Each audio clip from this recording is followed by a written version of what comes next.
यह हम लोग का अंतिम कक्षा होगा इस अध्याय का, यानी कि जो आप लोग क्लास 8 यानी कि अपनी कक्षा में सामाजिक विज्ञान के तहत आने वाले भूगोल का अध्याय संख्या 4 पढ़ रहे हैं, जहां पर हम लोग बात कर रहे हैं अलग अलग रिसोर्सेज का, नेचुरल और पावर रिसोर्सेज की बात हो रही है। यह कक्षा जो है इस अध्याय को समाप्त करेगा, यानी कि अब जितना भी बचा हुआ कंसेप्ट है जो आप लोगों को पीएसबीआई के पाठ्यक्रम और पारस प्रकाशन पुस्तक के अनुसार पढ़ना है, वो इस कक्षा के माध्यम से इस कक्षा में पूरा होगा और इस कक्षा में इस अध्याय की समाप्ति होगी। तो अब हम लोग इस कक्षा के माध्यम से इस अध्याय को आगे बढ़ाते हैं और बात करते हैं न्यूक्लियर एनर्जी की, क्योंकि पिछली कक्षा में हम लोगों ने अपने टॉपिक को, अपने इस अध्याय को रोका था विंड एनर्जी पर, यानी कि विंड एनर्जी को समझते हुए हम लोगों ने पिछली कक्षा को रोका था, विराम दिया था। अब इस कक्षा को हम लोग शुरू करेंगे यहीं से और बात करेंगे न्यूक्लियर एनर्जी की। लिखा हुआ है nuclear energy is obtain by changing the structure of the atom.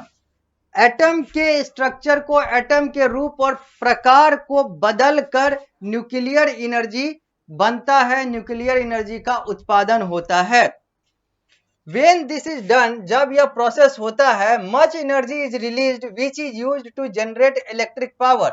यहाँ पर बहुत सारी ऊर्जा जो है वो निकलती है जिससे इलेक्ट्रिक पावर यानी कि बिजली वाला जो शक्ति है, बिजली वाला जो ऊर्जा है वो बनता है। Uranium and thorium are used to produce nuclear power. Nuclear power के लिए यूरेनियम और थोरियम ये जो दो हैं ये सबसे ज्यादा प्रयोग होते हैं, यही प्रयोग किए जाते हैं। न्यूक्लियर पावर के लिए यूरेनियम और थोरियम का प्रयोग होता है। The greatest producer are USA and Europe. इसके जो ग्रेटेस्ट प्रोड्यूसर यानी कि सबसे ज्यादा न्यूक्लियर एनर्जी का जो उत्पादन है वो अमेरिका और यूरोप महादेश में होता है। अमेरिका देश और यूरोप महादेश, यूएसए देश का नाम है, यूरोप महादेश का नाम है। अगर भारत की बात करें तो uranium and thorium are found in Jharkhand, Aravalli range of Rajasthan.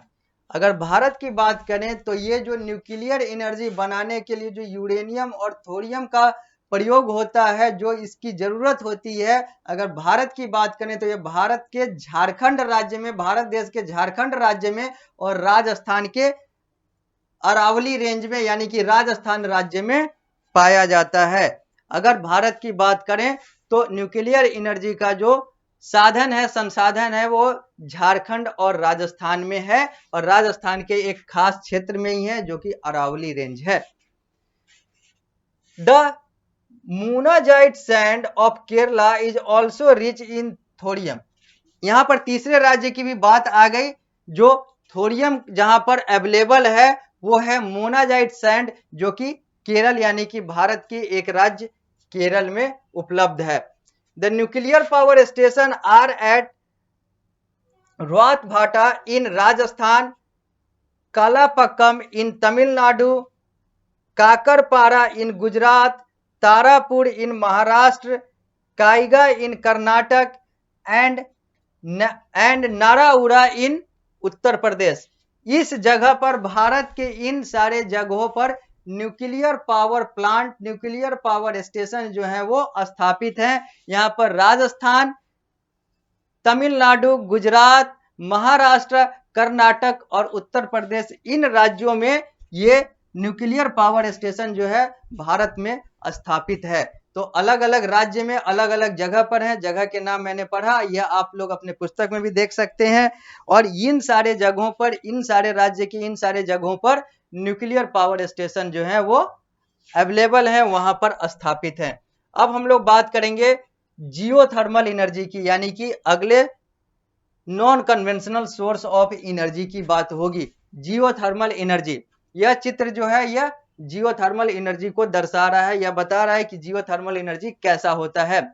लिखा हुआ है the heat energy from underground rock is known as geothermal energy. वैसा हीट एनर्जी जो कि अंडरग्राउंड रॉक यानी कि चट्टान और चट्टान से जुड़े हुए जो अंडरग्राउंड जो रॉक होते हैं उनसे जुड़ा हुआ जो एनर्जी है जो वहां से निकलता है उसको जियोथर्मल एनर्जी कहते हैं।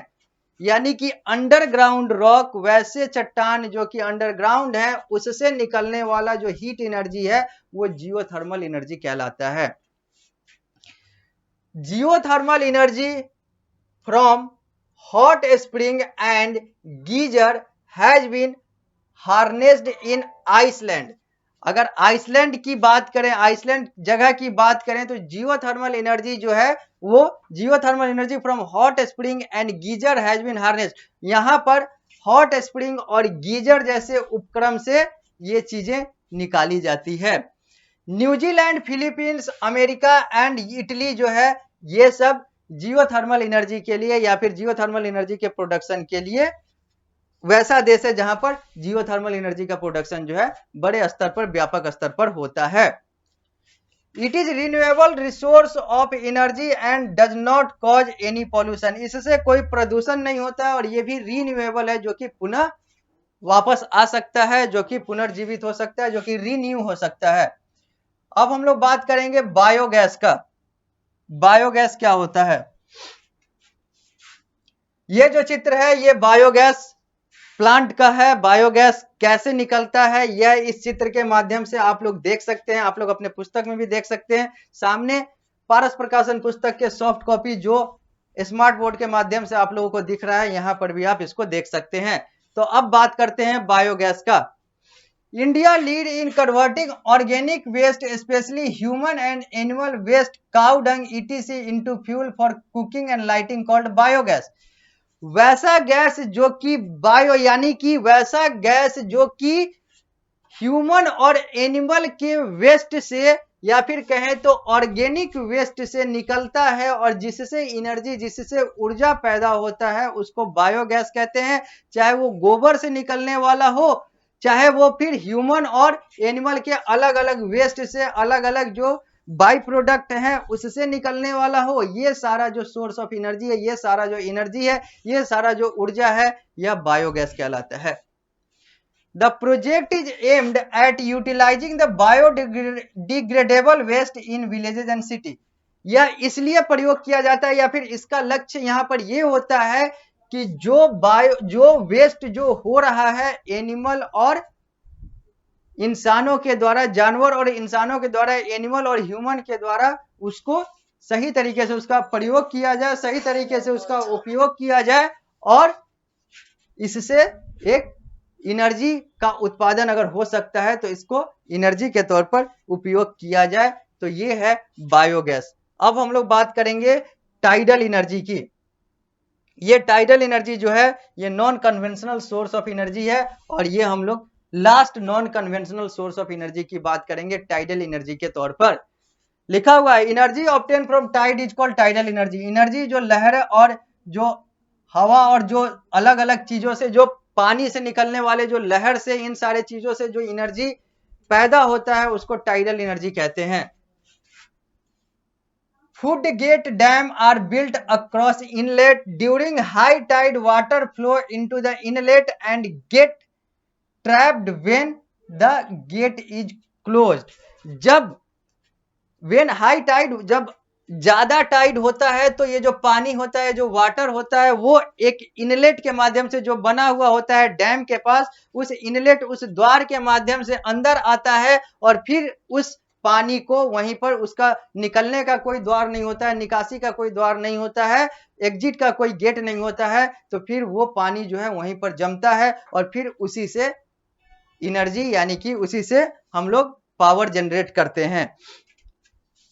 After the tide fall outside the flood gate, the water remained by the flood gate flows back to the sea through a pipe that carry it through a power generating turbine. यहाँ पर प्रक्रिया दिया हुआ है कि एक बार जब food gate से जो वाटर है वो आता है तो फिर वो वापस उसको उसी प्रक्रिया के तहत सी में भेजा जाता है, लेकिन एक पाइप और इन सारे चीजों का प्रयोग होता है, टरबाइन का प्रयोग होता है, जिससे वो एनर्जी यानी कि ऊर्जा के तौर पर बन जाता है। पहले तो पानी को लाते हैं, इनलेट के माध्यम से पानी आता है, द्वार के माध्यम से पानी आता है, आउटलेट होता नहीं है, पानी रुक जाता है, फिर पाइप के माध्यम से उसी पानी को टरबाइन के थ्रू भेजते हैं, वापस सी में, वापस समुद्र में, और इसी के बीच में जो प्रक्रिया होती है, जो प्रक्रिया किया जाता है, उससे टाइडल एनर्जी जनरेट होता है। रूस, France and gulf of Kutch in India have huge tidal mill farm. ये जो कुछ जगह है यहाँ पर टाइडल मिल, या फिर कहें तो यहाँ पर टाइडल एनर्जी जो है वो प्रोड्यूस होता है रसिया यानी कि हिंदी में रूस, फ्रांस और भारत के गल्फ ऑफ कच्छ में यानी कि कच्छ की खाड़ी में। अब हम लोग बात करेंगे conservation of mineral and power resources. ये जो मिनरल और पावर रिसोर्स जो हम लोग को पढ़ना है, जो हम लोग का यह अध्याय ही है जिसमें हम लोग को पढ़ना है मिनरल एंड पावर रिसोर्सेज। अब इसके संरक्षण की बात की जाएगी, खनिज और ऊर्जा संसाधन के संरक्षण की बात करते हैं, यानी कि कंजर्वेशन की बात करते हैं। मिनरल और एग्जॉस्टिबल रिसोर्सेज, मिनरल जो है वो एग्जॉस्ट हो सकता है यानी कि वो समाप्त हो सकता है, समाप्त होता है। देयर डिमांड इज इंक्रीजिंग, इसका जो डिमांड है, इसकी जो मांग है वो बढ़ रही है। हम लोगों ने देखा कि कौन कौन से बहुत सारे ऐसे मिनरल हैं जो बहुत सारे पर बहुत ज्यादा प्रीसियस हैं, ऑर्नामेंट के तौर पर प्रयोग होते हैं, गहना बनाने के तौर पर प्रयोग होते हैं, यहाँ तक कि फॉरेन एक्सचेंज भी होता है एक मिनरल के माध्यम से। They need to be conserved, इसलिए इसकी जरूरत है कि इसको संरक्षित किया जाए। Increase demand and continuous mining of metallic, non metallic and power resources may lead to their exhaustion. यहाँ पर लिखा हुआ है कि ये जो बहुत तेजी से जो प्रयोग हो रहा है, बहुत रफ्तार से जो मेटेलिक, नॉन मेटेलिक और पावर रिसोर्सेज का प्रयोग हो रहा है, इसके कारण से ये सारी चीजें जो हैं वो एग्जॉस्ट हो सकता है, समाप्त हो सकता है। It is therefore necessary to use them economically, इसलिए यह आवश्यक है कि इन सब का प्रयोग जो है वो सही तरीके से, आर्थिक रूप से सही तरीके से किया जाए। The following step can be helpful, अब यहाँ पर कुछ कदम दिए गए हुए हैं, कुछ स्टेप्स दिए गए हुए हैं जो मददगार साबित हो सकते हैं, होते हैं इस रिसोर्सेज यानी कि जो मिनरल और पावर रिसोर्सेज है इनको कंजर्व करने के लिए, यानी कि कुछ कदम, कुछ स्टेप बताए गए हैं जिसके माध्यम से कंजर्वेशन हो सकता है मिनरल और पावर रिसोर्सेज का।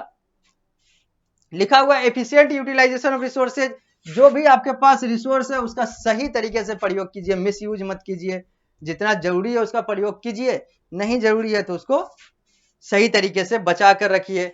Improvement in the technique of extraction and purification, जो तकनीक का प्रयोग कर रहे हैं, चाहे वो मिनरल को निकालने, चाहे वो खनिज के खनन के लिए, चाहे वो उसके सफाई के लिए, शुद्धता के लिए, इन सब में अपडेशन होना चाहिए। ये सब जो है अच्छे होंगे तकनीक, तो इससे जो है मिनरल जो है ज्यादा बर्बाद भी नहीं होगा अपने एक्सट्रैक्शन प्रोसेस में, और प्यूरिफिकेशन में भी कम समय लगेगा, कम पैसा लगेगा, और ज्यादा यह प्रदूषित भी नहीं करेगा।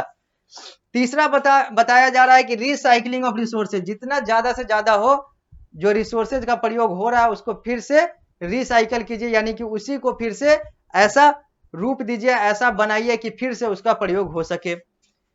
Saving of mines from collapse, जो माइंस हैं, जो खादान हैं, जो ढह रहे हैं, इन सारी चीजों को बचाएं, तब ये हमारा रिसोर्सेज बचेगा। यूज ऑफ अल्टरनेटिव सोर्सेज, जो अलग अलग नॉन कन्वेंशनल सोर्स हैं और भी अलग अलग जो वैकल्पिक स्रोत हैं, इनका प्रयोग करें। If implemented properly, the conservation of mineral and power resources will ensure a better economy for the future generation.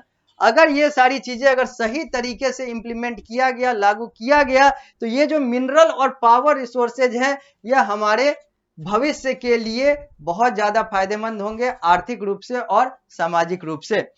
पृष्ठ संख्या 29 पर अब हम लोग का यह अध्याय समाप्त होता है। अब हम लोग पृष्ठ संख्या 30 पर आए हैं। अब कुछ बिंदुओं में, यानी कि यह जो सामने आप लोग को 6 बिंदु दिख रहा है, इसमें हम लोग इस पूरे अध्याय को रिकॉल करेंगे। अलग अलग जो कक्षा में हमने इस अध्याय को पढ़ाया है उसको इस 6 बिंदु में रिकॉल करेंगे, फिर से पुनर्जीवित करेंगे। पहला, mineral are naturally occurring substance in the earth crust, they are often found in the rock combined with other element. Mineral जो है यह प्राकृतिक रूप से पाया जाने वाला पदार्थ है जो कि धरती की सतह पर, धरती पर पाया जाता है, और यह और भी अलग अलग तत्वों से मिला हुआ होता है। जब यह धरती पर होता है फिर इसका एक्सट्रैक्शन और प्यूरिफिकेशन होता है, मतलब निकाला जाता है और शुद्ध किया जाता है। A rock which contain enough mineral to make it economically viable for mining is called an ore. वैसा चट्टान जिसमें बहुत सारे खनिज होते हैं और यह आर्थिक रूप से भी अच्छा लाभदायक होता है, उसको हम लोग ओर कहते हैं, ORE. Mineral are extracted by open cast mining, shaft mining and drilling method. Mineral जो है ये अलग अलग तरीके से एक्सट्रैक्ट किए जाते हैं, निकाले जाते हैं खनिज, चाहे वो ओपन कास्ट माइनिंग हो, शाफ्ट माइनिंग हो या ड्रिलिंग मेथड हो. ये हम लोगों ने देखा था क्या क्या होता है. इन इंडिया, अपने देश की बात करें, भारत की बात करें, large amount of iron ore, bauxite, mica, copper, manganese, limestone, gold, salt and silicon are found. ये सब जो है ये बड़े मात्रा में, प्रचुर मात्रा में पाए जाते हैं. Iron ore, bauxite, mica, copper, manganese, limestone, gold, salt और silicon. Non renewable source of energy include. Non renewable source of energy में कौन कौन सा होता है? तो फॉसिल फ्यूल, जिसमें कोल, पेट्रोलियम और न्यूक्लियर फ्यूल हुआ, और यूरेनियम और प्लूटोनियम, ये सब जो है ये non renewable source of energy हैं. चाहे वो फॉसिल फ्यूल की बात करें, चाहे वो न्यूक्लियर फ्यूल की बात करें, ये दोनों जो है नॉन रिन्यूएबल हैं. फॉसिल फ्यूल में जो कोल, पेट्रोलियम, ये सारी चीजें आ गई. तो न्यूक्लियर फ्यूल में यूरेनियम और प्लूटोनियम और अलग अलग जो है इन सारी चीजों की बात आ गई. ये सब जो है ये दोनों non renewable source of energy हैं. रिन्यूएबल सोर्स ऑफ एनर्जी में कौन कौन सा आता है? तो hydro electricity, solar energy, wind energy, wave and tidal energy, geothermal energy, ये सब जो है ये रिन्यूएबल है. ये बार बार आएंगे. अब हम लोग आगे बढ़ते हैं. अब हम लोग का क्विक रिकॉल भी हो गया. अब एक्सरसाइज आता है. यहाँ पर प्रश्न दिए गए हुए हैं और यह आप लोगों को करना है. और यहाँ पर वही सारे प्रश्न दिए गए हुए हैं जो मैंने आप लोगों को पढ़ाया है, उसी के आधार पर प्रश्न है यहाँ पर, जो आप लोग इस अध्याय में पढ़े हैं PSBI के पाठ्यक्रम और पारस प्रकाशन पुस्तक के अनुसार. उसके अनुसार अब प्रश्न है. कुछ आपके पास ऑब्जेक्टिव प्रश्न है, तो कुछ सब्जेक्टिव प्रश्न है, तो कुछ क्रिएटिव एक्टिविटी वाले भी प्रश्न है. ये सारे प्रश्न आप लोगों को करना है. कहीं पर भी कोई भी समस्या आता है आप मुझसे पूछ सकते हैं. इसके अलावा इस अध्याय में कोई समस्या आया हो, कोई भी कंसेप्ट समझने में कहीं पर भी कोई असमंजस हो, आप मुझसे पूछ सकते हैं. इसके अलावा मैंने अभी तक जो भी पढ़ाया है आप लोगों को, उसमें कहीं पर भी कोई भी समस्या हो, आप मुझसे कभी भी पूछ सकते हैं. यहां पर है पहला, जहां पर 5 प्रश्न दिए गए हुए हैं, पांचों के 4-4 विकल्प दिए गए हुए हैं. इसमें से जो सही विकल्प है उसको सेलेक्ट करना है, उसको चूज करना है, उसको टिक करना है. जबकि फिल इन दी ब्लैंक्स, जो रिक्त स्थान की पूर्ति करने वाला जो प्रश्न है, इसमें 5 प्रश्न दिए गए हुए हैं. पांचों प्रश्न में एक एक जगह खाली है, रिक्त है, इसकी पूर्ति करनी है, इसकी भरपाई करनी है, इसको भरना है. फिर पृष्ठ संख्या 31 पर आते हैं तो ट्रू फॉल्स है, यानी कि यहाँ पर सही और गलत पकड़ना है आपको कि कौन सा स्टेटमेंट सही है तो कौन सा गलत है. 5 स्टेटमेंट यहाँ पर दिए गए हुए हैं. तो very short answer type question, यहाँ से सब्जेक्टिव शुरू होता है प्रश्न. यहाँ पर 4 प्रश्न है, इन सारे प्रश्नों के उत्तर एक एक वाक्य में देने हैं. तो शॉर्ट आंसर टाइप क्वेश्चन में आने वाले 5 प्रश्न जो आप लोग को दिख रहे हैं, इसके उत्तर 2 से 3 वाक्य में देने हैं. तो लॉन्ग आंसर टाइप क्वेश्चन में 7 प्रश्न पूछा गया है, इसका उत्तर एक एक अनुच्छेद यानी कि 5 से 6 पंक्तियों में, 5 से 6 वाक्यों में देना है. इसके बाद आता है अंत में पृष्ठ संख्या 31 पर, जहां पर यह अध्याय समाप्त होता है. इसका अंत है क्रिएटिव एक्टिविटी. यहाँ पर कुछ रचनात्मक कार्य दिए गए हुए हैं, 2 रचनात्मक कार्य दिए गए हुए हैं, इसको आप लोगों को पढ़ के करना है. कहीं पर भी कोई भी समस्या आता है आप मुझसे पूछ सकते हैं. यह अध्याय हो गया यहाँ पर संपूर्ण रूप से समाप्त. मिलते हैं अगली कक्षा में, तो किसी नए अध्याय की शुरुआत करेंगे.